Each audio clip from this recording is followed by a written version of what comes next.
Olá, meus irmãos, boa noite a todos vocês, que a graça e a paz de Jesus esteja com cada um de nós, amém?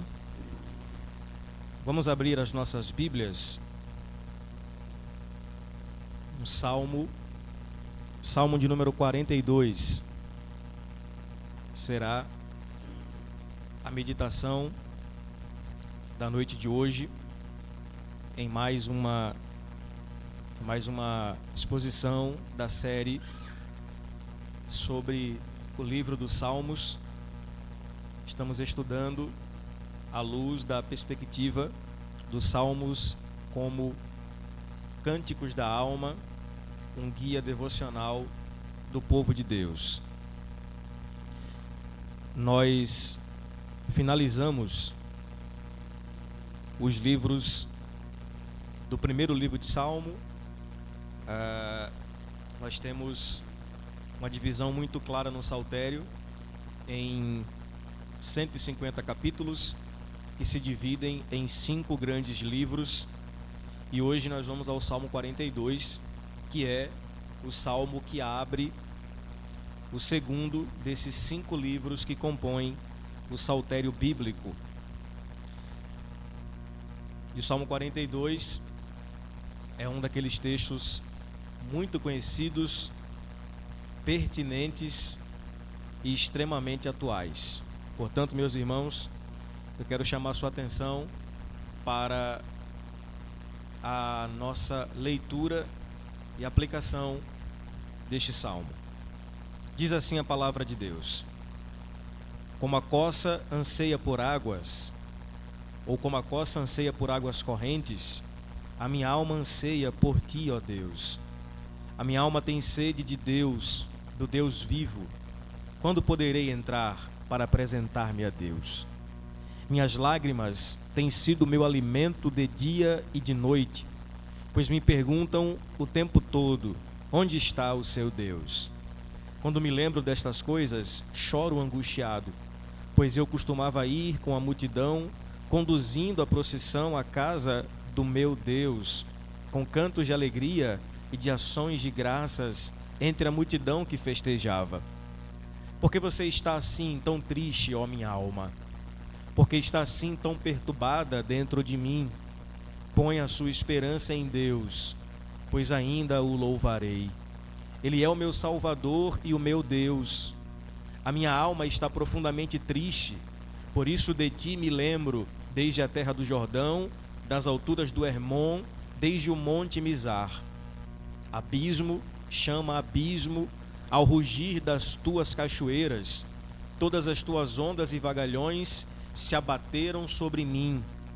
Conceda-me o Senhor o seu fiel amor de dia, de noite esteja comigo a sua canção. É a minha oração ao Deus que me dá vida. Direi a Deus, minha rocha: por que te esquecestes de mim? Porque devo sair vagueando e pranteando, oprimido pelo inimigo. Até os meus ossos sofrem agonia mortal, quando os meus adversários zombam de mim, perguntando-me o tempo todo: onde está o seu Deus?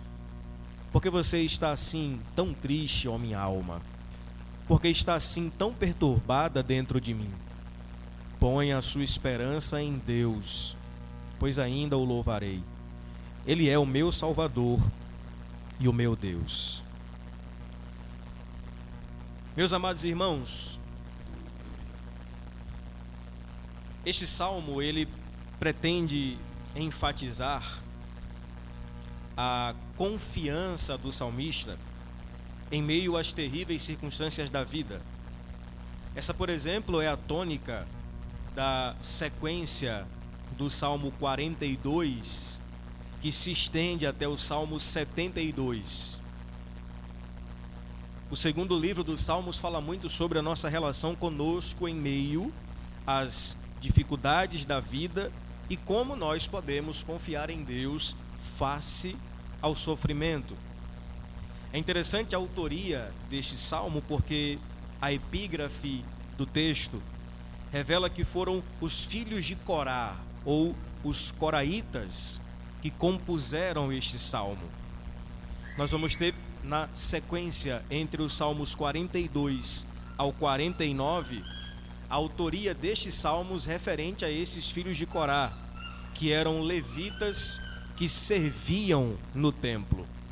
Eu gostaria de fazer com você rapidamente algumas considerações preliminares para que nós possamos perceber como o Salmo 42 ele está interligado ao Salmo 43. Na verdade, o ideal seria que nós lêssemos o 42 e completássemos a leitura no 43, porque em vários manuscritos hebraicos antigos, esses dois salmos compõem um único poema. Ou seja, esses dois salmos pertencem ao conjunto do Salmo dos filhos de Corá, Salmo 42 ao 49. Observe que de todos os salmos dos filhos de Corá, somente o 43 não recebe a menção ou título no seu cabeçalho. Isso porque o Salmo 43 é uma sequência do Salmo 42. O Salmo 42 e 43, portanto, formam uma unidade literária, porque possuem o mesmo refrão em comum.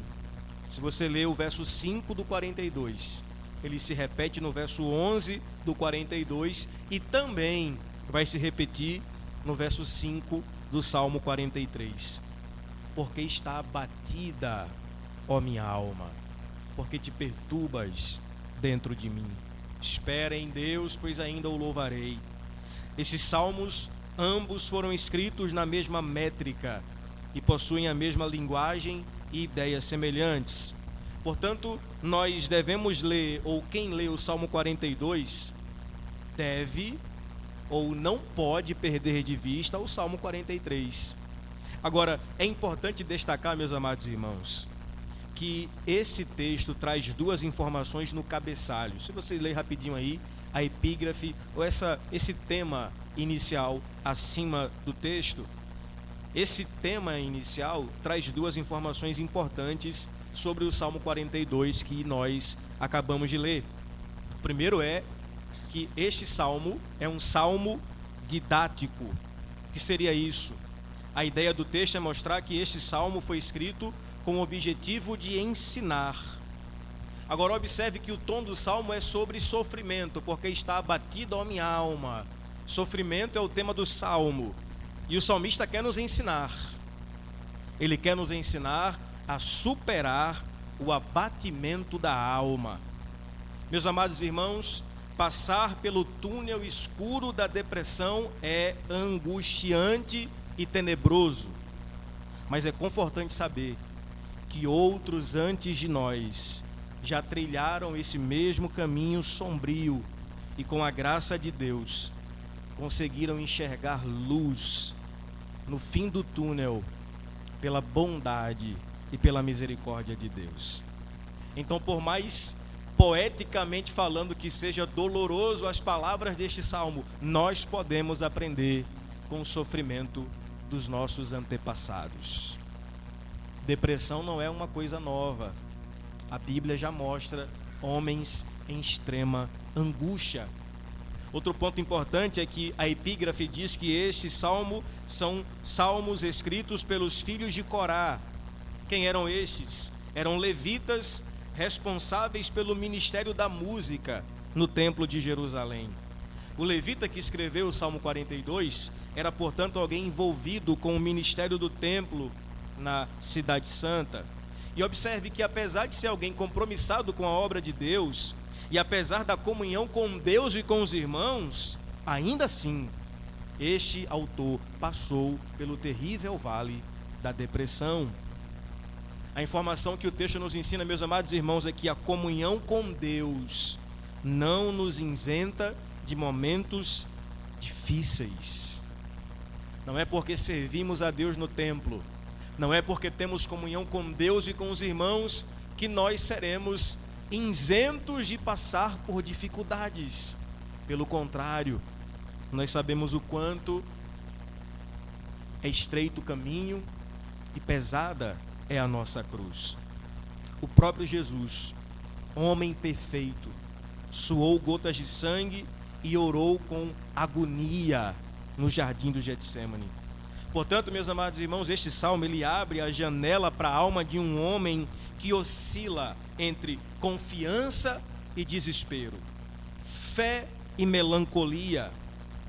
E é por isso que esse salmo se parece muito conosco, porque nós podemos nos enxergar nessas oscilações, em dias que estamos extremamente confiantes e outros dias em que a nossa fé está abalada.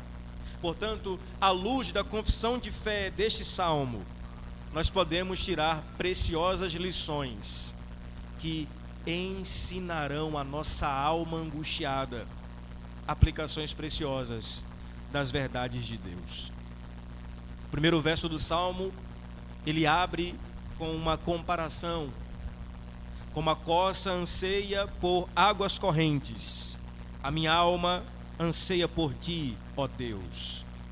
Veja, irmãos, o autor do Salmo 42 e 43, segundo o texto bíblico no verso 6, estava no Monte Hermon, na nascente do Rio Jordão, ao norte de Israel.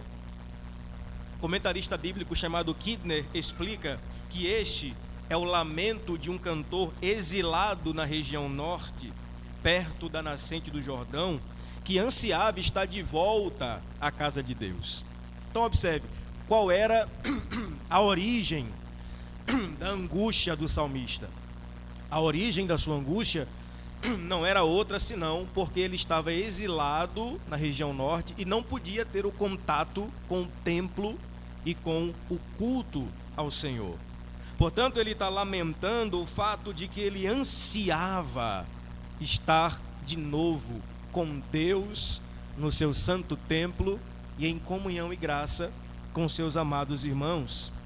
E em um comparativo ele vai fazer uma alusão interessante. Ele vai mostrar que a sede sentida pela coça, que é um animal que nós vamos observar algumas características, a sede sentida pela coça é comparada à ânsia que ele sentia por estar no templo, adorando e servindo a Deus. A coça é um animal dotado de olfato privilegiado, a ponto que esse olfato lhe possibilita sentir o cheiro da água a quilômetros de distância. Ela é capaz ainda de perceber metros abaixo da superfície a existência de um lençol de água, face à sua ânsia e à sua sede. A ânsia da coça pela água vai além da sede, porque ela precisa se lavar, porque o seu odor atrai predadores. Ela corre por sua vida, anseia desesperada, gritando, correndo e buscando, farejando com uma sede intensa. A comparação do autor é que assim como essa coça anseia desesperadamente pela água, a alma dele anseia desesperadamente pela presença de Deus. Oh, meus amados irmãos, a pergunta a ser feita é: e nós? Será que temos tido essa ânsia pela presença de Deus, pela comunhão no seu santo templo e pelo prazer de estarmos juntos em adoração? O salmista faz uma comparação belíssima dizendo: assim como a corça, ela suspira, ela anseia, ela tem sede de águas, a minha alma tem sede de Deus. Esse comparativo, irmãos, serve para nos mostrar que o nosso desejo insaciável não pode estar em qualquer outra coisa senão na pessoa bendita de Jesus. A nossa alma tem sede de quê? Essa é a pergunta que nós devemos fazer. A sua alma se satisfaz com o quê? E se a resposta não for Deus, nós precisamos, pastor Fábio, reorientar a nossa rota em busca desesperada por esse Deus de amor. Assim como a coça anseia desesperadamente pelas águas, a minha alma tem sede de Deus. A coça que vai correndo ao encontro das águas, farejando ansiosamente as águas, só é comparada à sede de um adorador em busca do seu maior amor. E o maior amor de um adorador não é outra pessoa senão a pessoa de Deus. O salmista vai abrindo o comparativo e diz assim: como a corça anseia pelas águas, a minha alma tem sede de Deus, no verso 2, do Deus vivo. E como resultado disso, ele pergunta: quando poderei entrar para apresentar-me a Deus? Quando poderei me apresentar diante do meu Deus? Observe, meus amados irmãos, como a ideia da alma no texto é repetitiva. Em 2 versos nós encontramos o salmista mencionando a sua própria alma, que tem sede de Deus, mas que daqui a pouco veremos está abatida por causa da opressão dos inimigos. Então o assunto do texto aqui é alma. Podemos parar um pouquinho aqui e fazermos um inventário da nossa alma e analisarmos como está a nossa alma diante das circunstâncias.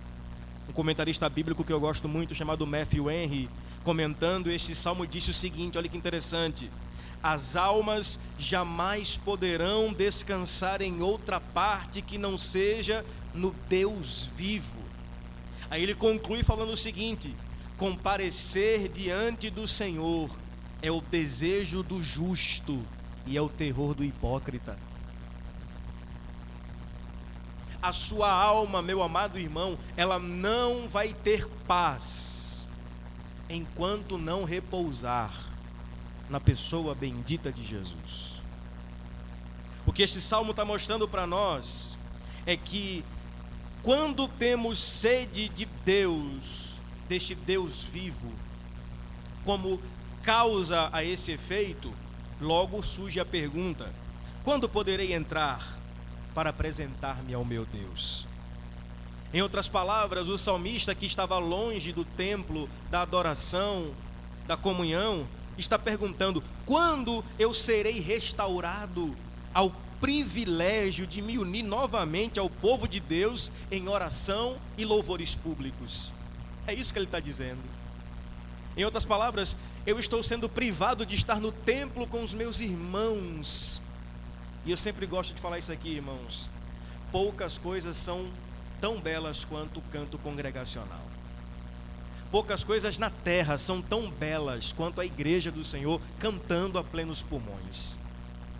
O salmista aqui está comparando a sede da corça pelas águas com a sua sede de estar no templo adorando a Deus. E isso o faz ter a alma abatida. Essa era a causa da tristeza do salmista: a privação do culto público. Veja, meus irmãos, a privação do que se ama é uma fonte de angústia. Quando você é privado de ter acesso àquilo ao que você ama, certamente você ficará angustiado. Já imaginou ficar um mês longe da sua amada ou do seu amado? Já imaginou ficar um ano sem assistir sequer um jogo do seu time de coração? Já imaginou ficar distante daquilo que você ama, em o que o seu coração está repousado? É isso o que o salmista está dizendo. Se a sua alma tem sede de Deus e ele não pode estar com Deus porque ele está exilado, o resultado é angústia. Então perceba, meus amados irmãos, a privação do que se ama é uma fonte de angústia, porque geralmente nós percebemos o quanto as coisas eram valorosas quando de fato a perdemos. O salmista está percebendo que não há nada que se compare à presença de Deus, porque agora ele está longe dela. Permita-me, meus irmãos, falar para você aqui nessa noite: não espere perder oportunidades como essa, de culto, de congregação, de louvor, de coletividade, de comunhão, de abraço. Porque eu repito, a privação do que se ama é uma fonte de angústia. O resultado disso é o verso 3. Observe o tom melancólico com o qual o salmista vai dizer: minhas lágrimas têm sido o meu alimento de dia e de noite, pois me perguntam o tempo todo: onde está o seu Deus? Esse texto é muito pessoal para nós e ele merece uma atenção tanto quanto especial. Fala a verdade, em algum momento da sua vida você não já usou essa oração como suas palavras? Sim ou não? Em algum momento de angústia vivido no decorrer da história, será que nós já não falamos exatamente essas palavras? As minhas lágrimas têm sido meu alimento de dia e de noite, pois me perguntam o tempo todo: onde está o seu Deus? Ao que parece, o salmista perdeu o apetite. Ele não se alimentava mais, a não ser das suas lágrimas. O único alimento do salmista, portanto, eram as lágrimas que sobrevinham sobre ele. E aquele levita, portanto, chorava de dia e de noite, porque ele absorveu as palavras ofensivas dos seus inimigos, que continuamente faziam uma pergunta maldosa e irônica. Que pergunta era aquela? O seu Deus, aonde está? E aqui permita-me mais uma vez fazer uma aplicação particular para nós. Quantas vezes nós já não tivemos essa sensação de se enxergar em um labirinto sem saída e nos questionarmos dizendo: aonde está o nosso Deus? Esse levita está chorando porque existem inimigos que estão apontando o dedo e dizendo: aonde está o seu Deus? Como quem diz: o seu Deus que você diz professar certamente não está como você. Essa pergunta é má, ela é um tanto quanto capciosa, porque em face do sofrimento do cristão, inimigos algozes, eles duvidam da existência de Deus. Essa é uma pergunta que se repete na boca de incrédulos quando o crente sofre. Quem aqui foi novo convertido um dia sabe o que eu estou falando. Você se converte e aí todo mundo fala: olha só, se converteu. Aí na primeira luta que vem alguém fala: mas peraí, você não é crente? Você não está na igreja? Como assim? As pessoas não entendem o fato de que agora você é crente, você não pode mais sofrer. Aí logo pergunta: cadê o seu Deus nessa dificuldade toda? Cadê o Deus que você diz professar? Aonde está o seu Deus? Não apenas esses, mas filósofos, pseudos intelectuais, diante das tragédias do mundo, diante das terríveis circunstâncias que ocorrem no mundo, também fazem essa pergunta: onde está Deus? Não foram poucos os que perguntaram onde Deus estava na pandemia que matou tantos, onde Deus estava nas duas grandes guerras, onde Deus está na tragédia. E essa talvez seja a pergunta de milhões: onde Deus está face o sofrimento? Permita-me recorrer ao pastor batista John Piper, que traz diante dessa pergunta a seguinte reflexão. Observe, irmãos, as palavras de John Piper. Ele disse o seguinte: eu gostaria que pudéssemos escrever sobre a soberania de Deus no período de calmaria entre as tragédias. Só que ele fala o seguinte: mas não há calmaria. Não há calmaria. E ele vai explicar o porquê não há calmaria. Ele fala o seguinte: se eu dissesse que estamos num período entre tsunamis ou tornados, alguém diria: aquela árvore caiu bem na minha casa. Ou minha mãe estava naquele avião que caiu em Ohio. Ou a luta da minha esposa contra o câncer acabou em morte. Portanto, não há calmaria. Talvez para você a coisa se acalmou agora, mas em alguma outra região existem cristãos sofrendo coisas terríveis. Portanto, não há calmaria. Se ecoarmos a voz de Deus a partir das Escrituras, ela sempre será ouvida durante o desastre na vida de alguém. Essa é a Bíblia, irmãos, um livro de tragédias, mas não como um fim em si mesmas, mas que apontam para um Redentor, que em breve virá e enxugará dos nossos olhos toda lágrima. Por sinal, leve para casa o boletim e leia a pastoral em que o pastor Fábio escreveu. Eu fiquei impactado com as palavras que o nosso pastor utilizou. Leia, por favor. Haverá um tempo em que o Senhor enxugará de nós toda lágrima. John Piper então responde a seguinte pergunta: onde está Deus? Onde está o seu Deus em meio ao sofrimento? E a resposta de Piper é a seguinte: Deus está no céu e continua fazendo o que lhe agrada. No Salmo 115, verso 2 e 3, o salmista, cercado por circunstâncias semelhantes, dizem: as nações perguntam, onde está o Deus deles? E qual é a resposta?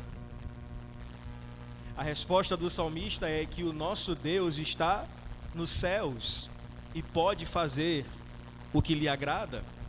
Portanto, meus amados irmãos, se aqui na terra nós temos pandemia, epidemias, guerras, rumores de guerra, instabilidade, não existe crise nos céus.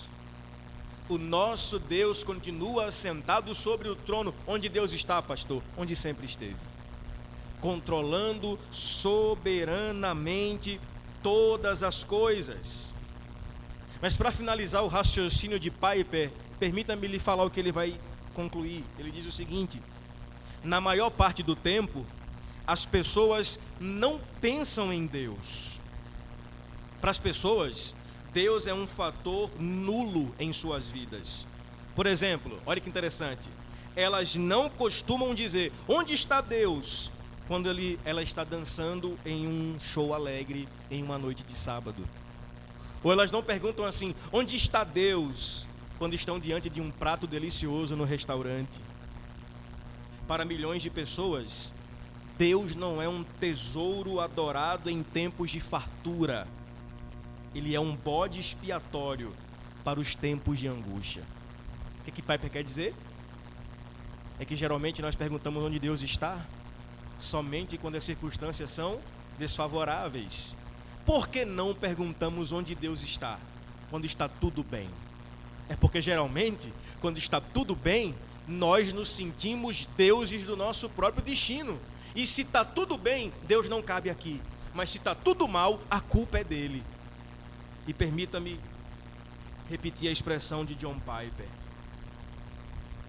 Para muitos de nós, Deus não é um tesouro em tempo de fartura. Ele é um bode expiatório em tempos de angústia. Irmãos, eu queria chamar sua atenção para essa realidade. O sofrimento existe. Nós não estamos imunes ao sofrimento. Está aqui um levita, um homem que dedicava sua vida a Deus, sofrendo. O sofrimento continuará, é verdade, mas eu quero falar uma coisa para você. O que deve ser levado em conta aqui não é a angústia ou o sofrimento como um fim em si mesmo, mas na verdade, o que nós devemos considerar aqui é que o salmista, ele tinha uma fé pública. Por que uma fé pública? Porque os inimigos estavam zombando do Deus ou da fé no Deus que ele dizia que professava. Em outras palavras, o salmista não se envergonhava do Deus que ele professava, a ponto de que as pessoas sabiam que ele servia aquele Deus. Esse é o grande ponto. A angústia continuará, o sofrimento também, mas o ponto é, será que nós podemos falar publicamente e testemunhar publicamente do nosso Deus a ponto das pessoas zombarem da nossa fé? Alguém disse que existem dois tipos de cristãos: os que não se envergonham do Evangelho e os que são a vergonha do Evangelho. Que nós sejamos, irmãos, cristãos que professam a fé publicamente, a ponto de que em face ao sofrimento nós possamos continuar confessando que só o Senhor é Deus e Ele é o nosso Deus. O salmista vai ampliando a sua crise individual e no verso 4 ele diz: quando me lembro dessas coisas, choro angustiado. Agora, veja que relato, irmãos. Veja quanta riqueza de detalhes ele coloca na causa do seu sofrimento. Pois eu costumava ir com a multidão, conduzindo a procissão à casa de Deus, com cantos de alegria e de ação de graças entre a multidão que festejava. O salmista, na verdade, irmãos, é tomado agora por um profundo sentimento de nostalgia, quando ele lembra das celebrações e do culto a Deus, que ele era o condutor das caravanas que subiam a Jerusalém para adorar. É muito bom ter saudade, né? Aliás, saudade é uma palavra que só existe em português. Não existe saudade ou a definição de saudade em inglês ou em hebraico ou em qualquer outro idioma. Tanto é que, se você pegar a definição mais próxima de saudade em espanhol, é extraño, ou seja, um estranho sentimento. Porque é estranho, de fato, esse sentimento que nos comove de lembranças passadas, de momentos de comunhão, de pessoas queridas que se foram, de gente que estava conosco, daquela preciosidade da adoração coletiva. O salmista, com riqueza de detalhes, ele vai lembrar dos cantos de alegria, das ações de graças, do som dos peregrinos e do barulho de festa. Não há problema nisso, irmãos. O problema é deixarmos de viver o presente por causa disso.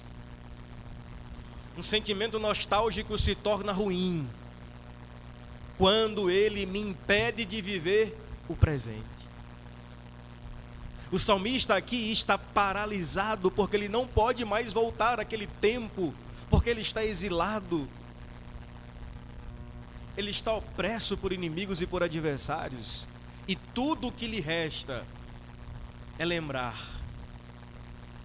daquela conferência, daquele congresso, daquele acampamento, daquela noite de oração, daquela saudosa lembrança do que ficou para trás.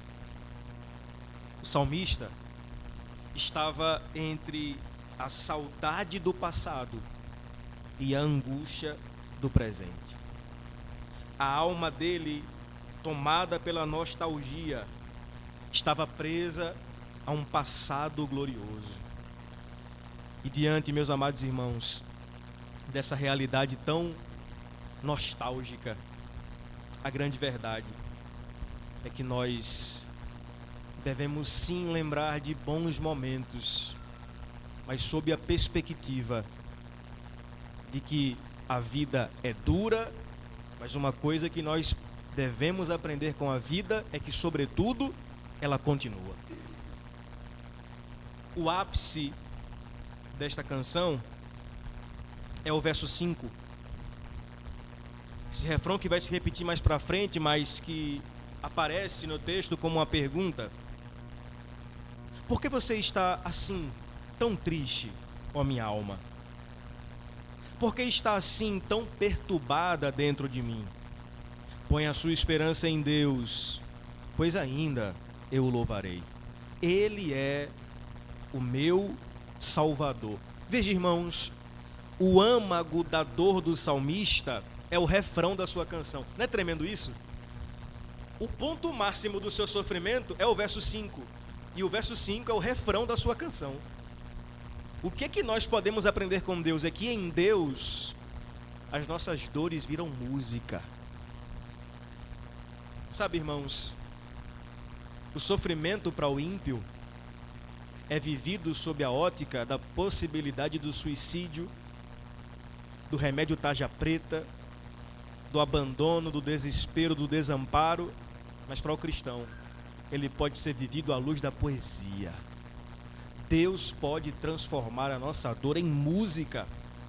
E agora, o salmista, olhando para si mesmo, vai questionar a sua própria alma. E veja, ele se torna terapeuta da sua própria alma, conversando consigo mesmo. ele vai tentar identificar a causa do sofrimento.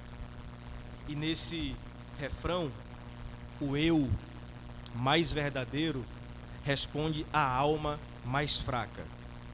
Observe, meus amados irmãos, por que está abatida, ó minha alma? Foi a pergunta do salmista. Essa pergunta também é a pergunta da mãe que chora, do pai desempregado, do filho desamparado. E um dia também foi a pergunta de Jesus. Porque no Getsêmani ele declarou: minha alma está angustiada até a morte. Portanto, irmãos, se Jesus orou este salmo, eu posso orar também. Você pode orar dizendo: por que está abatida, ó minha alma? Só que veja, irmãos, esse salmo aqui nos orienta a exercitar a nossa fé, porque quando o salmista ordena a sua própria alma, espera em Deus, ele está falando para nós o seguinte: não importa o que eu estou sentindo, eu vou colocar a minha confiança em Deus, porque eu não sou guiado pelo que eu sinto, eu sou guiado pelo que eu sei. Amém, irmãos? Observe o que o salmista está dizendo: porque te abates, ó minha alma, ou seja, eu estou sentindo um desamparo, mas ele ordena a sua alma dizendo: espera em Deus, como quem diz: eu não vivo pelo que eu sinto, eu vivo pelo que eu sei. Eu estou sentindo dor, eu estou sentindo desamparo, eu estou sentindo angústia, mas eu sei que o meu Redentor vive, e portanto minha alma espera nele, pois ainda eu o louvarei. O Salmo 46, no verso 10, também escrito por estes mesmos autores, os coraitas, mais na frente vamos estudá-lo. No verso 10, que é o refrão do Salmo, diz: aquietai-vos e sabei que eu sou Deus. Observe, não é aquiete e sente, ou sinta, porque, irmãos, a nossa fé não deve ser uma fé sensorial, de arrepios, epidérmica, em que a pele fica arrepiada. Pelo contrário, tem vezes que você não vai sentir nada, não vai dizer glórias a Deus, não se ouvirá um aleluia de sua boca, mas não precisa que isso aconteça. Se você souber o Deus que você conhece, é o suficiente. Não se iluda com uma fé que tenta sentir o tempo todo. A fé nos convida a saber. Então observe, irmãos, essa tensão em nosso íntimo entre o saber e o sentir deve ser vencida pelo que eu sei e não pelo que eu sinto. A luta do salmista era exatamente essa, entre o que ele sentia e o que ele sabia. E o que é que ele sentia, pastor? No verso 1 e 2, nostalgia, saudade do que ficou para trás. No verso 3, dor física. No verso 5, abatimento e perturbação. Só que no verso 8, ele diz que sabe que Deus é bom. No verso 5 e 11, ele diz que sabe que Deus é a sua salvação e a sua rocha. Permita-me citar uma autora chamada Jean Elliott. Ela disse: quanto mais velha eu fico, mais totalmente convencida sou de que Deus sabe o que está fazendo. Meus amados irmãos, essa é uma verdade básica da fé, mas que precisa ser lembrada a nós. Deus sabe o que está fazendo. O Deus que nos chamou não é neófito, não é menino aventureiro. Deus sabe exatamente o que está fazendo, ainda que nós não entendamos agora. Deus sabe o que está fazendo. No verso 7, o salmista vai dizer que abismo chama abismo ao rugir das tuas cachoeiras. Todas as tuas ondas e vagalhões se abateram sobre mim. Irmãos, a crise era tão aguda que agora o salmista tem a sensação de afogamento. Ele tinha a clara sensação de que ele estava se afogando em meio à crise. Segundo o texto, ele sentia falta de ar, um sintoma comum de quem experimenta crises de ansiedade. Eugene Peterson traduziu essa expressão na sua paráfrase, a mensagem do Salmo, dizendo que um abismo chama outro abismo, pode ser traduzido como um caos, chama outro caos. E sim ou não que a nossa vida por vezes se transforma neste caos. Que quando um caos é resolvido, outro caos diz: olá, cheguei para bagunçar tudo. É ou não é? O impressionante, irmãos, é que o salmista, ele atribui a Deus as ondas que lhe sobrevêm. Olha o que ele diz no verso 7: todas as tuas ondas. Quem foi que viu as ondas para a vida dele? Quem foi? Foi o diabo, não? Foi Deus. Foram as ondas do Eterno que soterraram o seu barco. Ele não atribui a Deus a culpa, mas o controle da situação. Entendeu isso? Olha o que ele vai dizer: foram as tuas ondas. Não é que ele está reclamando, dizendo assim, a culpa é sua. Não, ele está dizendo assim, isso é tão soberano que até as ondas, que na ótica humana são incontroláveis, o Senhor controla. Foram as tuas ondas. O Senhor controla todas as coisas.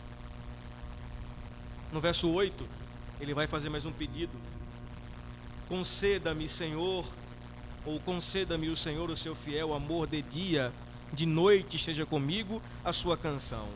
É a minha oração ao Deus que me dá vida. Interessante que as traduções mais antigas dizem: mas de dia o Senhor mandará a sua misericórdia. Observe, o salmista, ele crê que a noite escura da alma sempre terá fim. Amém, irmãos? Nós não podemos aqui também criar uma teologia do sofrimento baseada no sofrimento, mas um sofrimento que aponta para uma realidade eterna. E no plano terrestre ainda, o nosso sofrimento, ele aponta para a realidade em que todas as coisas serão convertidas em Deus. Então o salmista confia que toda noite escura, ela tem fim, e o resultado é que ele diz: de noite a sua canção estará comigo. Ou seja, eu vou ter paz para enfrentar as diversas circunstâncias da vida. Ele diz assim que: conceda-me o Senhor o seu amor de dia, e de noite esteja comigo a sua canção. É a minha oração, o Deus que me dá vida. A expressão o Deus que me dá vida, em outras palavras, está dizendo assim: o Deus que tem me sustentado até aqui, continuará me sustentando. E sejamos sinceros, irmãos, por coisas piores nós já passamos. Se você olhar aí a sua retrospectiva, verá o quanto Deus tem te sustentado. No verso 9, ele faz 3 perguntas retóricas. Direi a Deus, minha rocha, por que te esqueceste de mim? Porque devo sair vagueando e pranteando, oprimido pelo inimigo? A primeira pergunta ele fala dizendo: direi a Deus, a minha rocha, por que te esqueceste de mim? Por que, Deus, o Senhor se esqueceu de mim? Posso fazer uma pergunta sincera? Quem aqui já teve a sensação de ter sido esquecido por Deus?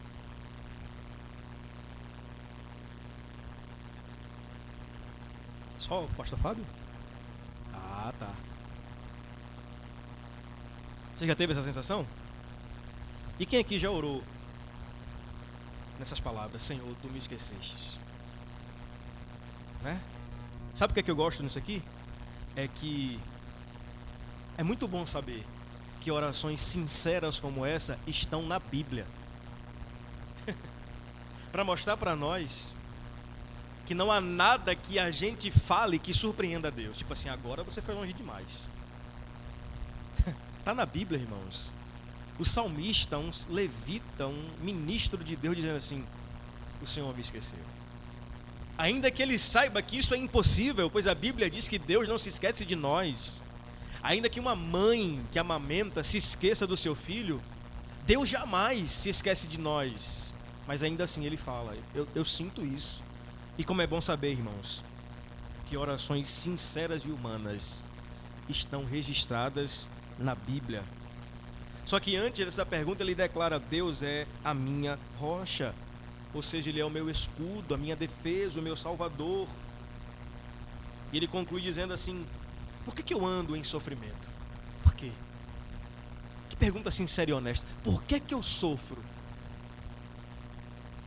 E talvez, irmãos, essa seja a pergunta que se perdura ao longo da história humana, o chamado problema do mal.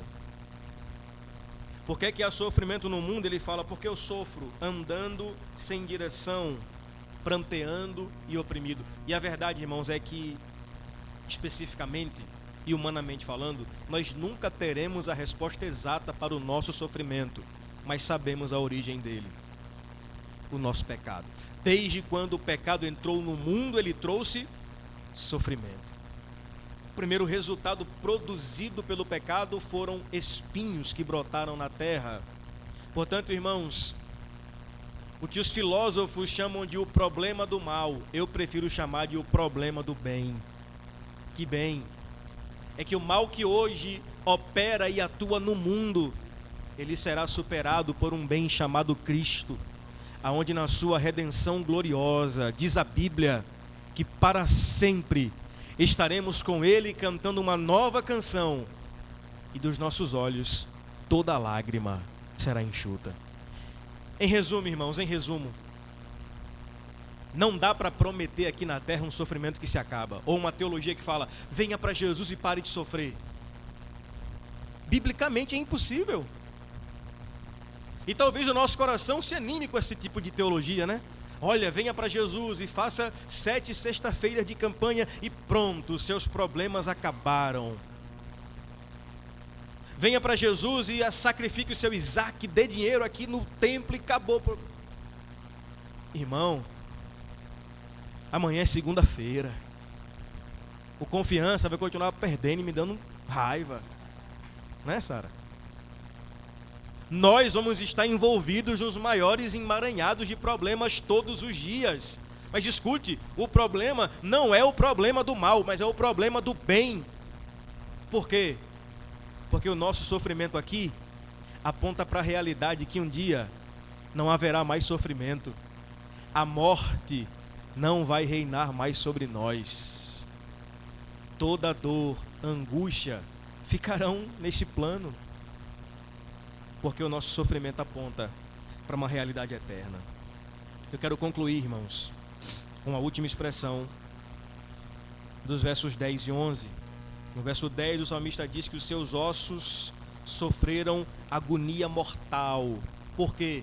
Porque os seus adversários zombavam dizendo, onde está o seu Deus? A pergunta vem de novo, onde está o seu Deus?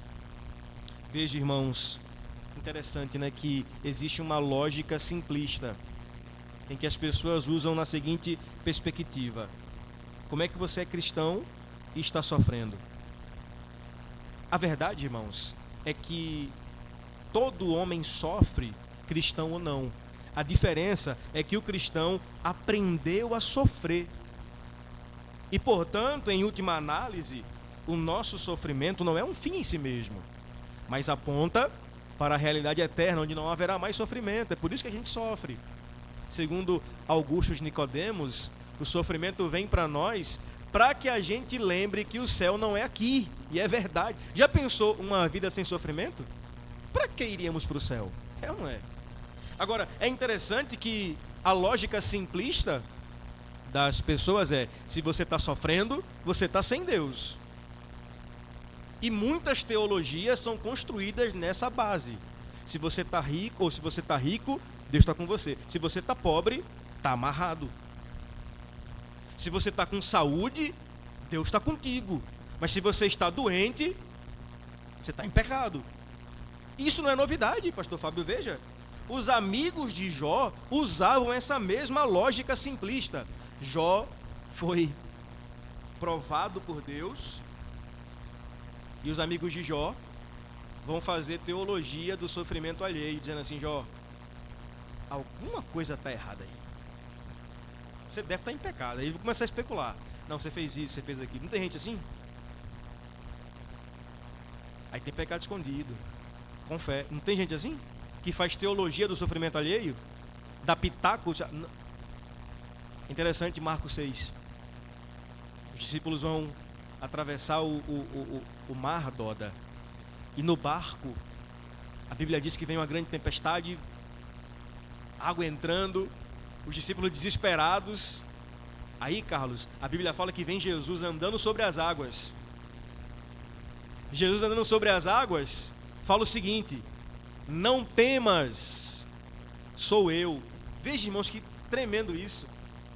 A tempestade vindo, e alguém podia dizer assim, ó, a tempestade veio porque está em pecado, desobediência, a tempestade veio porque não deu dízimo e tal, e tal, e tal. Mas Jesus fala o seguinte: a tempestade sou eu. Eu sou a tempestade. O problema é que, por vezes, nós conhecemos a face do Deus que acalma a tempestade. Mas e quando Ele é a própria tempestade? Podemos estar seguros de que nele nós podemos e vamos atravessar para o outro lado. Permita-me concluir com o verso 11, que é o refrão que se repete. Porque você está assim tão triste, ó minha alma? Porque está assim tão perturbada dentro de mim? Põe a sua esperança em Deus, pois ainda o louvarei. Ele é o meu Salvador e o meu Deus.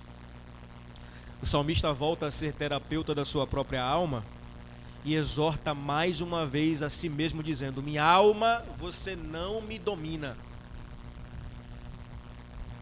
Minha alma, você não se governa. Espere em Deus. Irmãos, às vezes nós precisamos dar esse choque de realidade para a nossa alma, sim ou não? Minha alma, espere em Deus. Porque senão nós vamos nos tornar um ser almáticos, dominados pelo medo, pelo sofrimento, pelas angústias, pelo temor.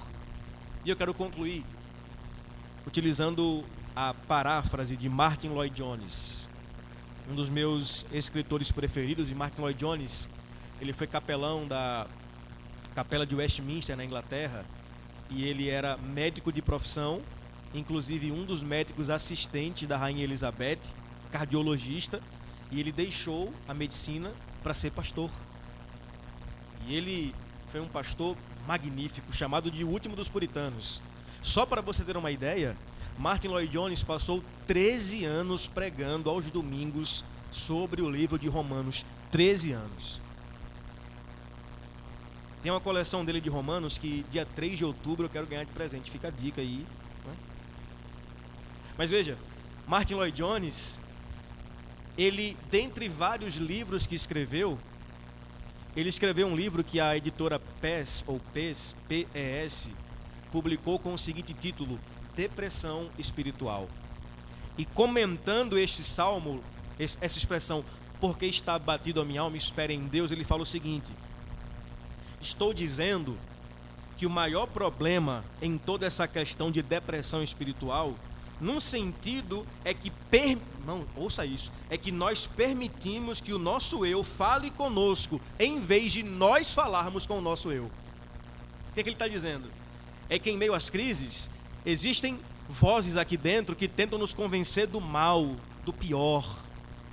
Só que ele está falando o seguinte: não permita que o nosso eu fale conosco, mas nós devemos falar com o nosso eu. Já perceberam que uma grande parte da infelicidade e perturbação em suas vidas provém do fato que estão escutando a si mesmos, em vez de falar consigo mesmo?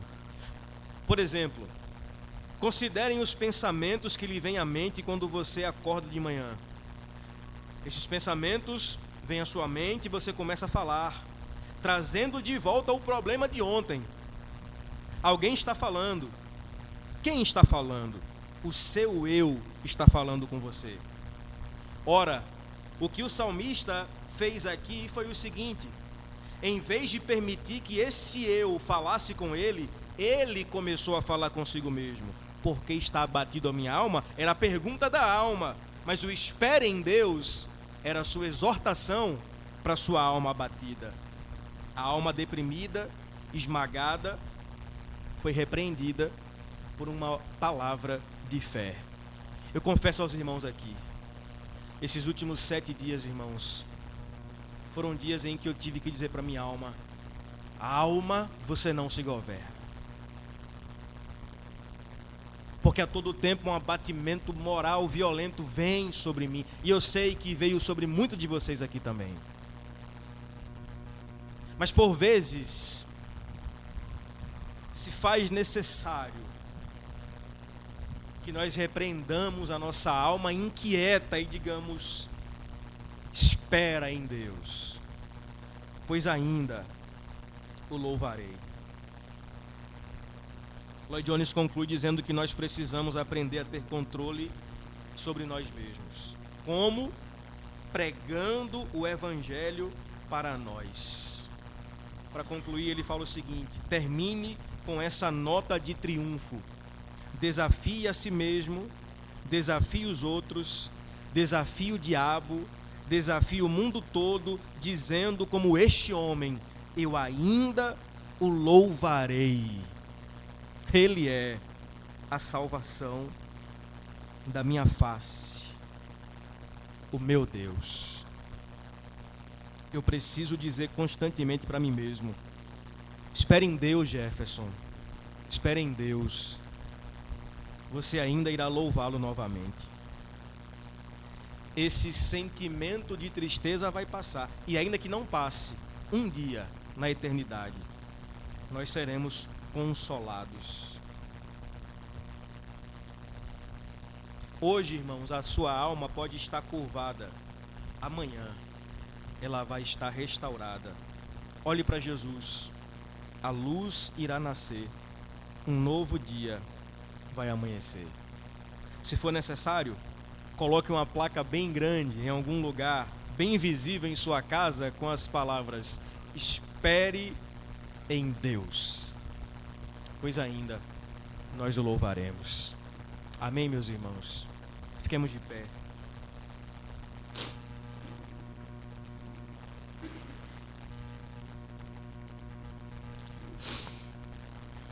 Eu quero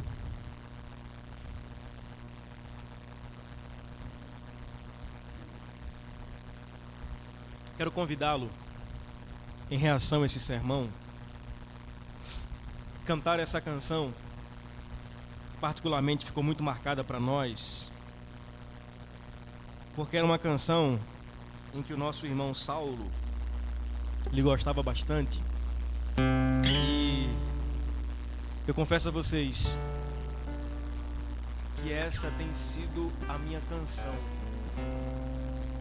nesses dias. E Thaís ontem ou hoje, não lembro, falou assim: essa canção é maravilhosa porque ela nos traz uma paz tão eterna, né? Uma paz que não é daqui. Então, se você sabe essa canção, feche os olhos e cante. Se você não sabe, a letra estará aqui no monitor. Mas eu queria que você desse uma ordem para a sua alma nessa noite. Espere em Deus, pois ainda eu o louvarei. Cantemos ao Senhor, meus irmãos.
Ele não irá embora.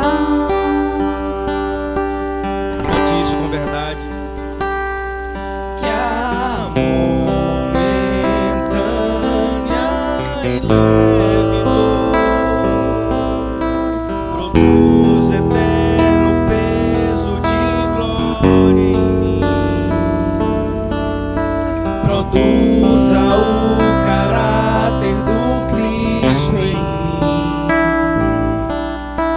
Me leve a ser tão manso e humilde como Ele é. Que o choro e as lágrimas, que o choro e as lágrimas possam regar a perseverança que produzirá a esperança que se perder. Todos, ó minha alma louve, ó minha alma louve, louve em todo tempo, no dia da provação, oh alegria, nunca te esqueças, Cristo em breve vem, a dor findará, pois Ele não é homem pra mentir. Ele não é homem pra mentir.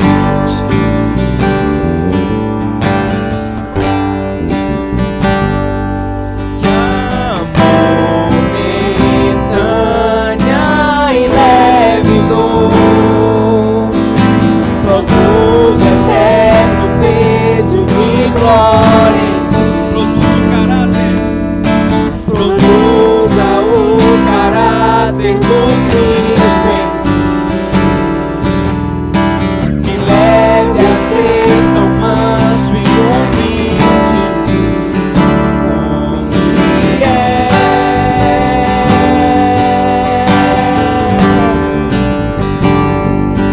E que o choro e as lágrimas possam regar a perseverança que produzirá a esperança que se perder. Ó minha alma louve, louve, louve, louve a Ele. Ó minha alma louve, louve em todo tempo, no dia da provação ou da alegria. Nunca te esqueças, Cristo em breve vem, a dor findará, pois Ele não é homem pra mentir. Ele não é homem pra mentir.